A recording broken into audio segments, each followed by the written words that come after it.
Not business as usual. That's the warning from immigration lawyers to Canadians about traveling to the U.S. after a woman from Vancouver was held in U.S. detention for almost 2 weeks.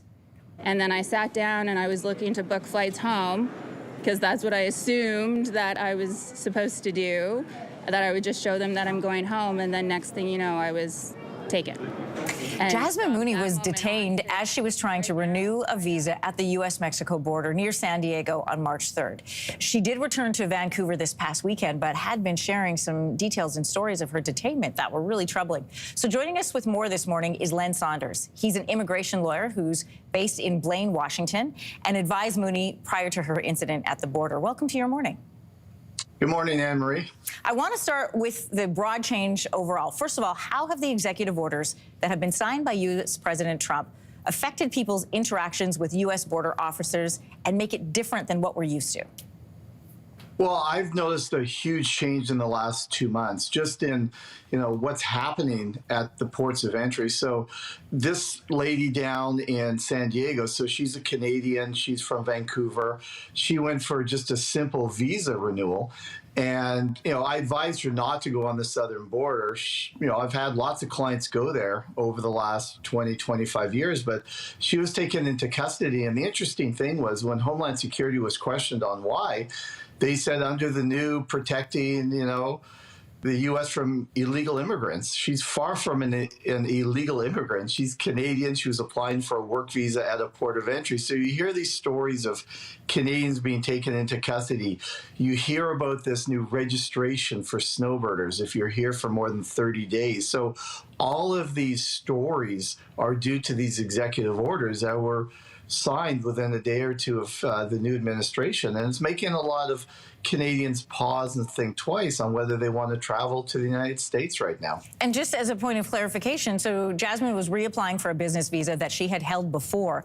And the concern from border officials was letterhead. So it's a very simple technical thing that normally my understanding is they just send you back, get your proper paperwork in order, and then you come back to the border. She instead was detained for almost 2 weeks. Why do you think this serves as a warning for other Canadians who are living in or planning to travel to the U.S.? What do they need to be keeping in mind? Well, it serves as a warning to be prepared, right? I've never had a Canadian taken into custody applying for a work visa. I've had lots of clients who, they have deficiencies in their letter, the wrong documents, and they're merely told to go back, get the right documents, and reapply. I've never had a client or seen an individual taken into custody. It seemed like a complete waste of government resources. And it's not like she was, crossing illegally on the southern border through the desert. She was going through a major port of entry. She, in fact, actually applied at this port of entry in the past and was successful, and that's why she was comfortable going to the San Ysidro port of entry and applying. So it just seems a complete waste of time and government resources to put her into custody for 2 or 3 weeks when they just could have just told her to come back another day. I think the other concern for people, with Canadian passports or who are Canadian citizens is the fact that they would detain a Canadian. We haven't seen that before. What advice do you have for others who are considering traveling to the U.S. for any reason, whether it's travel, vacation, or work? Well, what I've been telling a lot of fellow Canadians is go to the airport, go to Pearson Airport, go to Trudeau, go to Vancouver Airport. If you get denied entry at one of the pre-flight clearance facilities in Canada, you can't be detained because you're still on Canadian soil.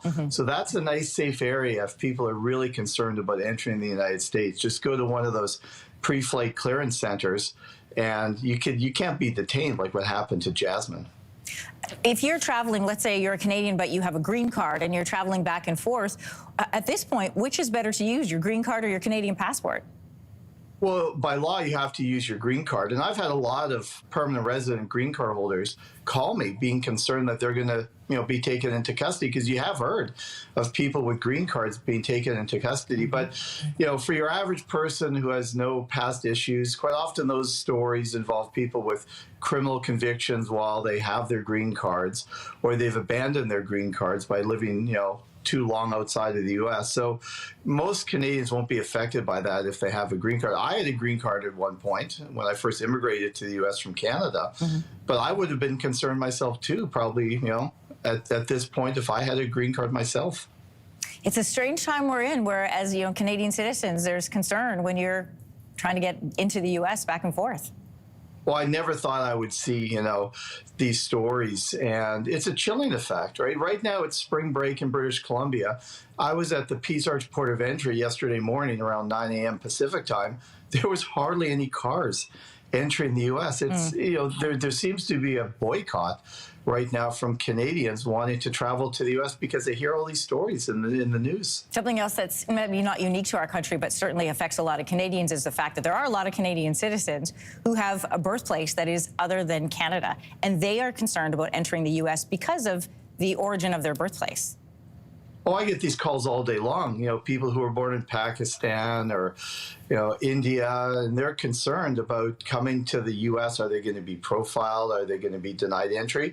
I haven't seen a lot of changes in those areas, but, for people who aren't prepared, they don't have the right documents if they're applying for a work visa or they're staying over 90 days, there's new rules that seem to be in effect due to these recent executive orders. Immigration lawyer Len Saunders, great to talk to you this morning. Thanks. Have a great morning. Thanks, Anne-Marie. You too. Appreciate your advice. If you like that video, make sure to subscribe to the Your Morning YouTube feed, where you can find all kinds of new content posted every weekday morning.